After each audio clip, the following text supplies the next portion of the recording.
9e édition des journées médicales des personnes du 3e âge. Pendant 3 jours, elles pourront bénéficier de consultations et d'examens médicaux gratuits au centre de santé de Blocos dans la commune de Cocody. Et puis la convention de la société civile a une nouvelle équipe dirigeante de 10 membres.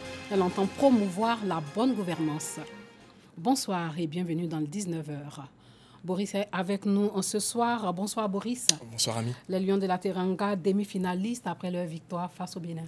Oui, les Sénégalais qui tiennent leur statut de favori en battant le Bénin sur le score de 1-0. Ils accèdent au dernier carré de la compétition et se rapprochent de plus en plus de leur rêve. On va revenir sur ce sacre sénégalais, cette victoire sénégalaise au cours de ce numéro de Écho de Cannes. Exactement. Nous en reparlerons dans quelques minutes. Boris. Le vieillissement des populations s'accélère dans le monde entier. L'espérance de vie va décrescendo et des personnes âgées finiront par être confrontées à de multiples problèmes de santé. L'approche sociétale préconisée en matière de vieillissement de la population exige, elle, une transformation des systèmes de santé. La santé des personnes du 3e âge, une préoccupation pour l'association des retraités de Cocody qui a organisé pour elle un contrôle sanitaire. Elles ont aussi reçu une formation sur la culture de la santé équilibrée et la longévité chez ces personnes. Bintou Pekele, Dangui. Madeleine Dosso vient faire un contrôle aux journées médicales dédiées aux personnes du 3e âge. À 70 ans, elle se préoccupe de sa santé et remplit ses journées par la vie associative. J'ai 70 ans maintenant, grâce à Dieu. Je vais chez le cardiologue, je vais chez le rhumatologue, parce qu'à notre âge, là, il faut voir tous ces médecins-là, examen de sang et tout ça pour voir. Mon âge, là, je ne me vois pas encore aller faire du commerce, non. Je préfère consacrer mon temps à la prière et puis bon, il y a les petites associations pour se défouler, pour s'égayer un peu. De l'autre côté, Robert et Ibrahima, 2 amis retraités, viennent faire des prélèvements pour des analyses. Pour eux, en plus de contrôler sa santé, une personne du 3e âge doit être facile à vivre et faire des activités physiques. Depuis 2004, j'ai fait valoir mes droits à la retraite. Donc aujourd'hui, ça me fait 15 ans de retraite. Mais dans la jeunesse, j'ai fait beaucoup de sport. En plus, je ne cours plus, mais je me force à beaucoup marcher. Et puis bon, je surveille mon alimentation. Quand tu prends de l'âge que tu deviens difficile, insupportable, les jeunes s'écartent. Après 50 ans et que vous ne faites rien, le corps humain vous rappelle que pendant 50 ans vous avez bougé, il faut que vous appreniez à bouger maintenant à partir de 50 ans. C'est ce qu'il faut faire. Il faut s'adapter, il faut se faire entourer par les membres de la famille et puis les membres de la société qui sont... C'est très important les conseils que vous prenez auprès des jeunes et auprès des moins jeunes. Docteur Koné donne des conseils aux personnes du 3e âge en vue de s'assurer d'une bonne santé. La personne du 3e âge doit savoir que quand on est dans le 3e âge, on ne mange ni pour grandir, ni pour grossir, mais pour prolonger sa longévité. Donc il faut savoir manger équilibré. Donc manger abondamment, je dis bien abondamment, les repas qui sont dans le verre, les fruits, les légumes. Et puis avec modération, ceux qui sont dans la zone orangée. Et puis s'éloigner de ceux qui sont dans la zone rouge. Et puis, la notion du bilan, comme je l'ai dit tantôt, la notion du bilan, elle est très importante. Il ne faut pas attendre que l'autre soit atteint de telles pathologies pour qu'on se réveille. Les retraités de la commune de Cocody se sont organisés en association, en abrégé ARECO, dirigée par Bernard Mboua. Ils bénéficient du soutien de la mairie. Au niveau de l'État, aucune structure sanitaire n'est mise en place pour tous ceux qui ont servi ce pays et qui se reposent maintenant. Alors que c'est là que commence une nouvelle vie. Ils ont travaillé et ils continuent de travailler parce qu'ils continuent de nous donner des conseils. Donc pour qu'ils puissent nous donner toujours des conseils, il faudrait qu'on les maintienne en forme. Raison pour laquelle nous avons organisé aujourd'hui cette journée médicale pour le 3e âge, parce que dans tous les cas de figure, nous tous on va y arriver. Donc autant mettre en place des structures correctes pour qu'au moins le 3e âge puisse être pris en compte. Les journées médicales au profit des personnes du 3e âge de la commune de Cocody sont en leur 9e édition. Pendant 3 jours, les personnes dont l'âge se situe entre 66 et 99 ans seront soumises à des suivis médicaux. La Convention de la société civile a une nouvelle équipe dirigeante. Elle a dévoilé son plan d'action stratégique 2019-2025 pour promouvoir la bonne gouvernance, la démocratie participative en œuvrant pour la consolidation de la cohésion sociale. La Colette Ilboudo Noussangari. C'est cette équipe composée de 10 personnes issues des organisations non gouvernementales, confessionnelles, professionnelles et syndicales qui dirigera le nouveau bureau de la Convention de la société civile. La nouvelle équipe dirigeante qui a dévoilé son plan d'action stratégique 2019-2025 aura pour mission promouvoir la bonne gouvernance, la démocratie participative, mais surtout œuvrer pour la consolidation de la cohésion sociale. Nous sommes la conscience morale des sans voix, des sans toit et des sans poids. L'État ne peut pas être partout. Nous, de par notre proximité avec les populations, nous voyons, nous vivons avec les populations, nous savons ce qu'elles ressentent et nous pouvons remonter, n'est-ce pas, ces préoccupations auprès de l'État pour que l'État, n'est-ce pas, puisse les intégrer dans son projet de développement. Présents à cette investiture, guides religieux et partenaires sociaux ont invité le bureau nouvellement investi à jouer pleinement son rôle de plaidoyer. Mieux, de répondre aux aspirations profondes des populations auprès des décideurs. La mission même de la société civile, ce n'est pas de lutter pour avoir le pouvoir, ce n'est pas de lutter pour conserver le pouvoir, mais c'est de lutter pour influencer les décisions qu'on prend en faveur de la société. Nous avons donc appelé le coordonnateur et son équipe à rester fidèles à cette mission, qui est une mission vitale pour la société.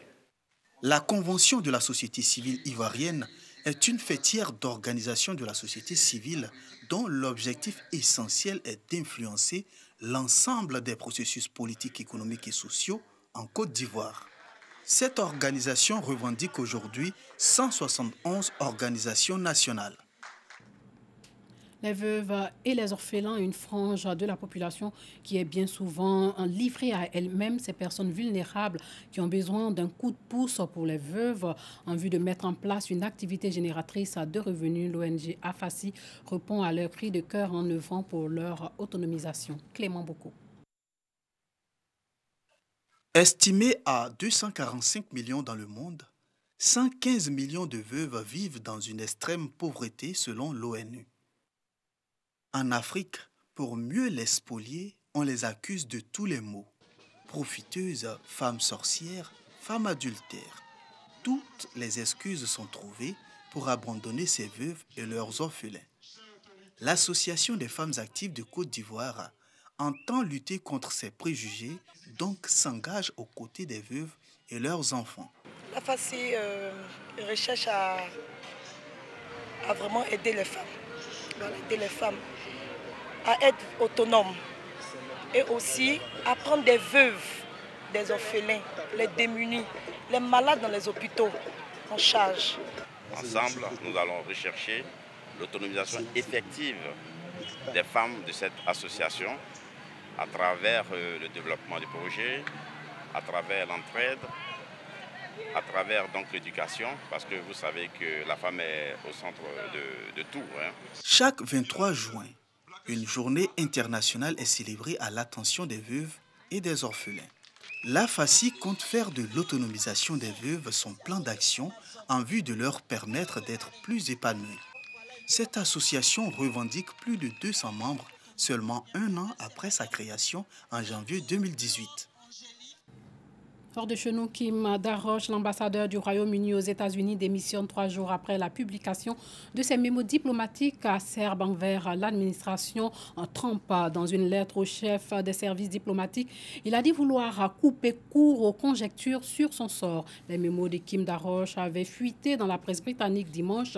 Il y qualifiait l'administration Trump de dysfonctionnelle et d'inepte. En retour, Donald Trump avait tweeté ne plus vouloir avoir aucun contact avec l'ambassadeur. C'est parti pour Écho de Cannes.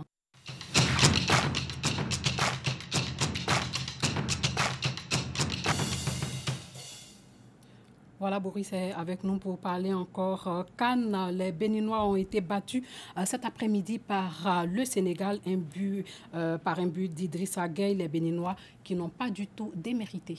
Et oui, et actuellement, sous le coup de 19h, il y a le match entre l'Afrique du Sud et le Nigeria, 13e opposition entre ces deux nations anglophones qui a lieu. Et bien avant, comme vous l'avez dit, le Sénégal a battu le Bénin sur le score de 1-0, but de Idrissa Gana Gueye inscrit à la 69e minute.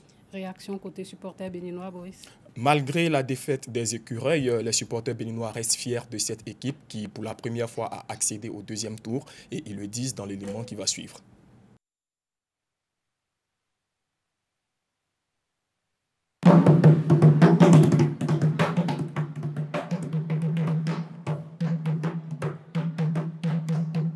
De toute façon, on n'est pas découragé parce qu'on a fait le mieux.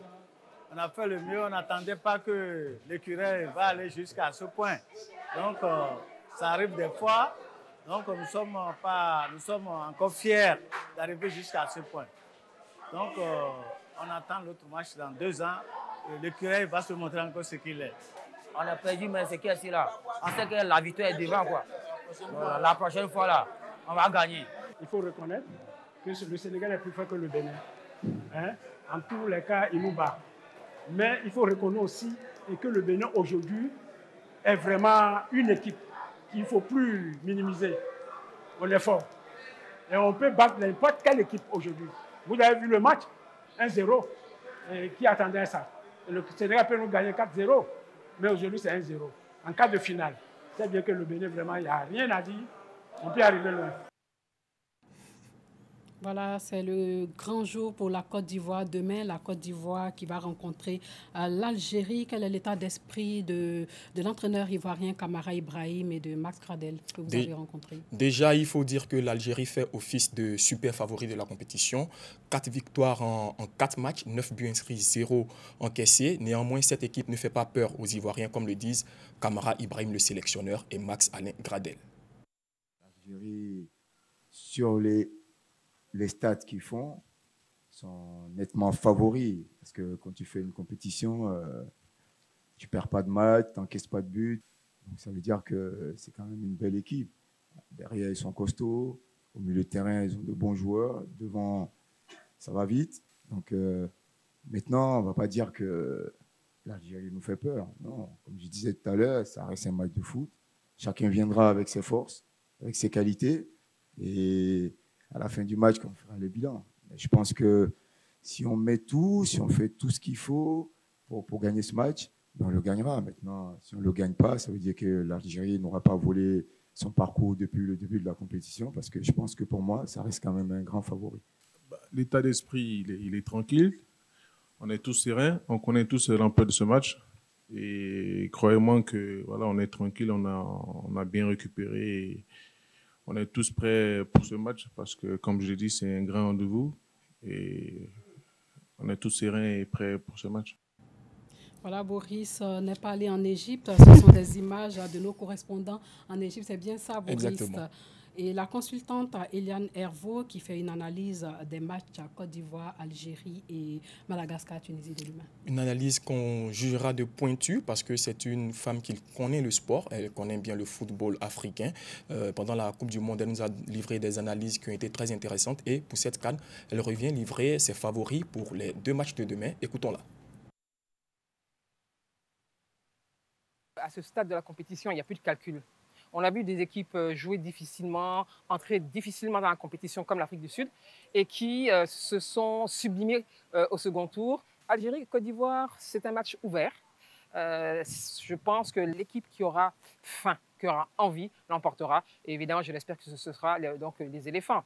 Même si cette équipe nous a laissé sur notre faim par son jeu qui a peiné à prendre un visage, je dirais, offensif, collectif, mais il y a toujours une étincelle qui peut arriver et ce but attendu important comme celui de Zaha qui pourrait délivrer donc des éléphants. Ça va être un match ouvert. Madagascar, belle équipe. C'est une belle équipe qui a surpris. Ces Malgaches nous montrent qu'ils ont faim. Ils aiment jouer au football. Ça fait plaisir à voir. C'est vraiment un délice que de voir cette équipe jouer. La Tunisie, à mon avis, elle a eu beaucoup de chance face à un Ghana qui n'a pas été efficace au niveau de son jeu offensif. C'est un match qui est ouvert, mais je miserais pour Madagascar parce que ça aussi, c'est une nouveauté, c'est chatoyant. Et puis, Madagascar, les barrières ne sont pas arrivées à ce stade de la compétition par hasard.